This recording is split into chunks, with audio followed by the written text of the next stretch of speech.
ஏன் நாடு இது? ஏன் நாடு? நான் எங்க வேணாலும் அப்படின்னா நீ ஒண்ணு செய். ஓ ஊர் பிரச்சனைக்கு நீயே போராடிக்க, எங்களை கூப்பிடாத. என்னங்க தஞ்சாவூர்ல விவசாய பிரச்சனைக்கு எதுக்கு சீமா வந்து போராடுறாரு? அவர் சிவகங்கைக்காரர், அங்க போய் பார்க்க சொல்லுங்க. அப்படியா சொல்லுவியா? அந்த மேல் மாவட்ட விவசாய பிரச்சனை சீமான கூப்பிடு. அங்க கடல்ல என்ன கொட்டிச்சு, சீமான கூப்பிடு. நான் பூத மாதிரி என்ன அப்படியே உறிஞ்சி குப்பி துப்பிற மாதிரி, அதுக்கெல்லாம் சீமா வரணும். அங்க போட்டிட்டா வேற ஊருக்காரர் இங்க வந்து எப்படி போட்டி விடுவார்? இதேண்டா கருணாநிதி எம்ஜிஆர்ட்ட கேட்கல, இதே ஜெயலலிதாட்ட கேட்கல. எப்படி இருக்கு பாருங்க. நான் தான் கேட்பான், ஆளூர் சாணவாசி, ஆளூர் எங்க இருக்கு? நாகர்கோயில்ல ஒரு ஊர். அவர் நாகப்பட்டினத்தில் சட்டமன்றத்தில் நிற்கும் போது போட்ட அவங்களுக்கு ஏதோ பிரச்சனைங்க. என்னை பார்க்கும்போது அவங்களுக்கு ஏதோ பிரச்சனை. நான் கூட பாண்டைகிட்ட கேட்டேன், தன்னலமற்ற அன்பான சர்வாதிகாரம். நான் என்ன சொன்னேன்? சர்வாதிகார ஆட்சி முறை, தன்னலமற்ற அன்பான சர்வாதிகாரம், அதான் என் ஆட்சி முறைன்னு சொன்னேன். அது தாயின் பேரன்பு தான் தன்னலமற்ற அன்பான சர்வாதிகாரம்.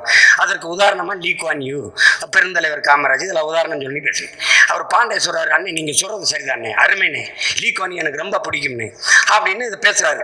லீ குவானை பற்றி ஒரு கட்டுரையா ஒரு நிகழ்ச்சி போட்டு வர்றாரு. அதுதானே நான் பேசுறேன். என்னையே நீங்க எல்லாரும் வெறுக்கிறீங்க. அண்ணே நீங்க பேசுறதுல பிரச்சனை இல்லைண்ணே, பேசுறது நீங்கிறதான் பிரச்சனை. கருத்துல பிரச்சனை கிடையாது, பேசுறவன் சீமாங்கிறதான் பிரச்சனை. இப்ப நான் என்ன பண்ணலாம்? வெள்ளையாகணும், தீ குளிச்சுட்டு வந்தா செத்துல போவேன்.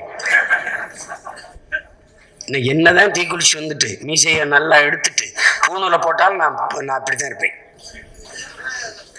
அதனால இவங்க என்னன்னா, இப்ப நாம சொன்னதை தாண்டி எங்க அண்ணன் கமலஹாசன் என்ன கருத்து வச்சுட்டாரு சொல்லுங்க.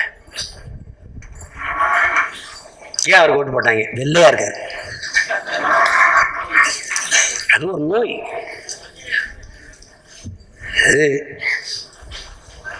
அதனால தூக்கி விடுங்க, வேலை செய்யுங்க, ஒற்றுமையா வேலை செய்யுங்க.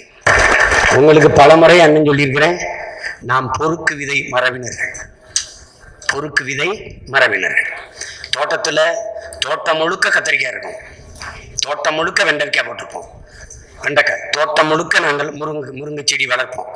ஆனால் அதுல ஒரு முருங்கைக்காயை விதைக்கி விடுவோம், அதுல புடலங்காய் பந்தலை பார்த்துக்கிட்டே போவோம். இந்த காய் விதைக்கணுன்னு அதுல ஒரு சிவப்பு துணியை கட்டி விடுவோம்.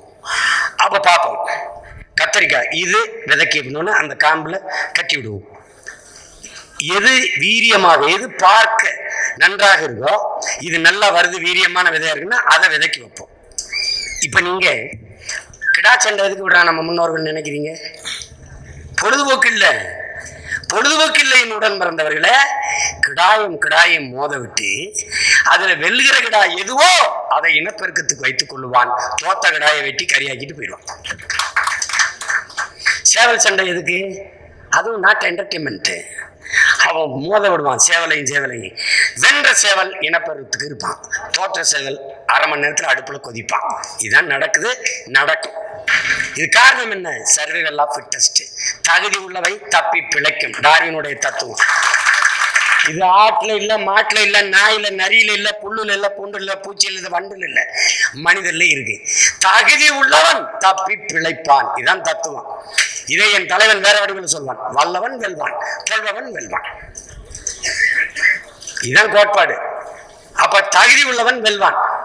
இந்த பொறுக்கு விரை மரபினர்னால எத்தனை லட்சம் கூட்டம் இருக்கலாம், அதுல வீரன் யாருன்னு, தகுதியானவன் யாருன்னு கண்டுபிடிக்கணும். 20 பெண்கள் முடிவு பண்ணிட்ட, ஆனா 20 பெண்கள்ல தகுதி வாய்ந்த பெண், தற்கறிவுள்ள பெண். அறிவை எப்படி ஒருத்தன் மதிப்பிடுறான்? சாக்ரட்டிஸ் என்ன சொல்றான்? ஒருவன் எழுப்புகிற கேள்விக்கு ஒருவன் சொல்லுகிற பதிலை வைத்து அவன் அறிவை மதிப்பிட கூடாதுங்கிறான் சாக்ரட்டிஸ். பிறகு எதை வச்சு மதிப்பிடுவ?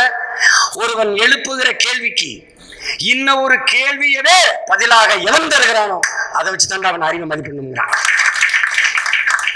அதுக்கு பேர் தான் தற்கறிவு. வாதத்திறமையை வளர்த்துக் கொள்ளுங்கிறான். வாதத்தில் தோற்றவன் அவதூற கையில் எடுத்துருவான்டா. அது தெரியாதா? நம்ம கேட்கிற கேள்விக்கு பதில் சொல்ல முடியாதவன் அவரை பத்தி தெரியாதாங்க, அவருக்கு எங்கிருந்தோ காசு வருதுங்க, அதை அப்படிங்க இப்படிங்க இப்படி பேச ஆரம்பிச்சிருவான். அதை தகுதி உள்ளவர்களை தேர்வு செய்திருக்க. நம்ம பிள்ளைகள் எல்லாம் படிச்சிருக்காங்க, ஆனா போட்டிக்கு கூப்பிட்டா எனக்கு பயமா இருக்குன்னு. போர்க்களத்துல போய் சைனைடு குப்பியை கழுத்துல கட்டி போர்ல போய் போரிட்டு மாண்டு போன இனத்தில் குளத்துல பிறந்துட்டு இப்படி பேசுனா எப்படி? புருஷன் செத்து போன பிறகு முக்காடை போட்டு மூளையில் உட்காந்து மூக்கு சிந்திட்டு அலாம இழந்த நிலத்தை மீட்டே தீவின்னு புருஷன் பணத்து மேல சத்தியம் பண்ணிட்டு கைப்பிள்ளை தூக்கிட்டு போனவ. எல்லா பயிற்சியும் வில் வேல் எல்லா பயிற்சியும் கற்றுக்கொண்டு வந்து இழந்த நிலத்தை மீட்டெடுத்த மானமரத்தி வேலு நாச்சியார் மரபுல வந்துட்டு நீ இன்னும் இந்த அற்ப தேர்தல் களத்துல ஏன்னா வேட்டு வெடிக்கிற இடத்துல நிக்க போற, ஓட்டு கேட்கிற இடத்துல நிக்கிறதுக்கு இவ்வளவு பயப்படுற? அது பயமா இருக்கு. நீ என்ன பயம்?